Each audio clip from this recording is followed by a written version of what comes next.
வணக்கம் நண்பர்களே. இன்றைக்கி நைட்டு டின்னருக்கு என்ன பண்ணலான்னு யோசிச்சுக்கிட்டு இருந்தேன்.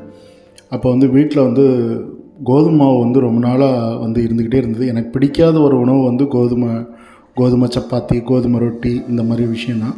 ஆனால் வேறு வழி இல்லை, மாவு கெட்டு போயிடக்கூடாது, நம்ம அதை எடுத்து செலவு பண்ணிடலான்ட்டு இன்றைக்கி அந்த கோதுமை மாவு கொஞ்சம் ஒரு 6 ஸ்பூன் போட்டு அதில் கொஞ்சம் உப்பு, கொஞ்சம் எண்ணெய் போட்டு நல்லா தண்ணி எல்லாம் விட்டு நல்லா பிசைஞ்சு நான் அதை இன்றைக்கி சப்பாத்தி மாதிரி ஒரு பரோட்டா மாதிரி பண்ணேன். சப்பாத்தி இல்லை, பரோட்டா.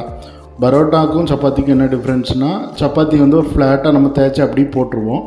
ஆனால் பரோட்டாங்கிறது நல்லா மடித்து அதை நம்ம தேய்க்கணும். ஸோ அதுதான் பரோட்டா. நான் இன்றைக்கி அதை காமிக்கலை. நான் ஜஸ்ட்டு எனக்கு கொஞ்சம் கேமராவில் கொஞ்சம் ப்ராப்ளம் இருந்ததுனால நம்ம அதை காமிக்க முடியல. ஸோ நான் இன்றைக்கி ரொட்டி அதை பரோட்டா மாதிரி மடித்து போட்டிருக்கேன்.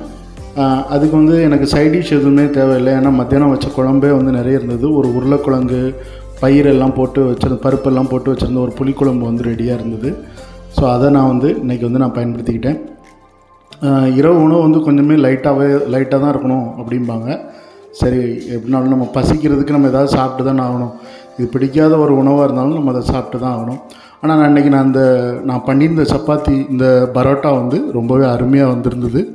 நல்ல லேயராக ஃபங்க்ஷன் ஆகி அழகாக வந்திருந்தது. அதில் நம்ம 1 ஸ்பூன் நெய் போட்டு அழகாக பண்ணியிருந்தேன்.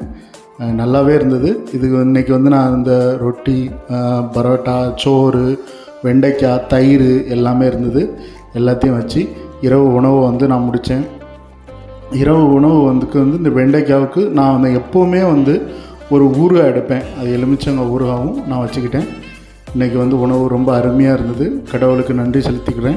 இந்த உணவு கொடுத்ததுக்காக எல்லா உலகத்தில் உள்ள மக்களுக்கு எல்லாருக்கும் நன்றி. இந்த உணவை கொடுத்த கடவுளுக்கு நம்ம ஸ்பெஷலாக நன்றி சொல்கிறோம். இன்றைய உணவை நான் வாழைப்பழத்தோடு முடிச்சுக்கிட்டேன். நன்றி, வணக்கம். மீண்டும் நான் அடுத்த ஒரு வீடியோவில் பார்க்குறேன்.